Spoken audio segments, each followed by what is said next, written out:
Judges 8. And the men of Ephraim said unto him, Why hast thou served us thus, that thou callest us not, when thou wentest to fight with the Midianites? And they did chide with him sharply. And he said unto them, What have I done now in comparison of you? Is not the gleaning of the grapes of Ephraim better than the vintage of Abiezer? God hath delivered into your hands the princes of Midian, Oreb, and Zeb. And what was I able to do in comparison of you? Then their anger was abated toward him, when he had said that. And Gideon came to Jordan and passed over, he and the 300 men that were with him, faint yet pursuing them.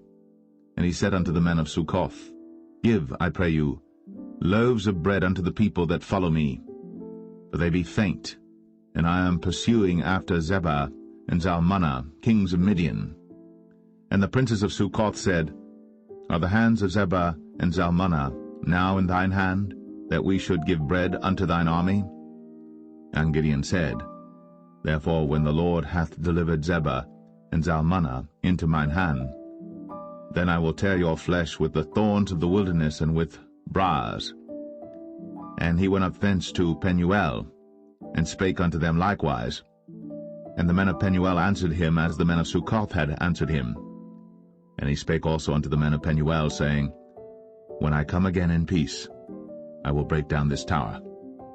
Now Zebah and Zalmunna were in Karkor, and their hosts with them, about 15,000 men, all that were left of all the hosts of the children of the east. For there fell 120,000 men that drew sword. And Gideon went up by the way of them that dwelt in tents on the east of Nobah and Jogbeah, and smote the host, for the host was secure. And when Zebah and Zalmunna fled, he pursued after them, and took the 2 kings of Midian, Zebah and Zalmunna, and discomfited all the host.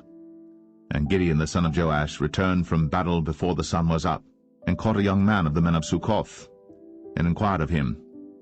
And he described unto him the princes of Succoth and the elders thereof, even 70 men. And he came unto the men of Succoth, and said, Behold, Zebah and Zalmunna, with whom ye did upbraid me, saying, Are the hands of Zebah and Zalmunna now in thine hand, that we should give bread unto thy men that are weary? And he took the elders of the city, and thorns of the wilderness and briars, and with them he taught the men of Succoth. And he beat down the tower of Penuel, and slew the men of the city. Then said he unto Zebah and Zalmunna, What manner of men were they whom ye slew at Tabor?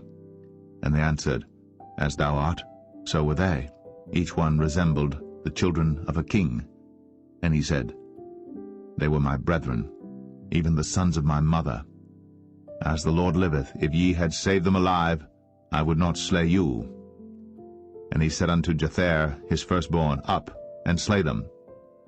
But the youth drew not his sword, for he feared, because he was yet a youth. Then Zebah and Zalmunna said, Rise thou, and fall upon us, for as the man is, so is his strength. And Gideon arose, and slew Zebah and Zalmunna, and took away the ornaments that were on their camels' necks. Then the men of Israel said unto Gideon, Rule thou over us, both thou and thy son, and thy son's son also, for thou hast delivered us from the hand of Midian. And Gideon said unto them, I will not rule over you, neither shall my son rule over you. The Lord shall rule over you. And Gideon said unto them, I would desire a request of you, that ye would give me every man the earrings of his prey. For they had golden earrings, because they were Ishmaelites. And they answered, We will willingly give them. And they spread a garment, and did cast therein every man the earrings of his prey. And the weight of the golden earrings that he requested was 1,700 shekels of gold, beside ornaments and collars and purple raiment that was on the king of Midian, and beside the chains that were about their camels' necks. And Gideon made an ephod thereof, and put it in his city, even in Ophrah. And all Israel went thither a-whoring after it, which thing became a snare unto Gideon and to his house. Thus was Midian subdued before the children of Israel, so that they lifted up their heads no more.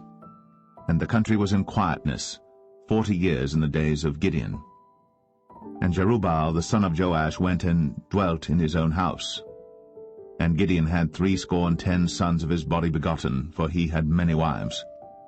And his concubine that was in Shechem, she also bare him a son, whose name he called Abimelech. And Gideon the son of Joash died in a good old age, and was buried in the sepulchre of Joash his father, in Ophrah of the Abiezerites. And it came to pass, as soon as Gideon was dead, that the children of Israel turned again and went a-whoring after Baalim, and made Baal-berith their god.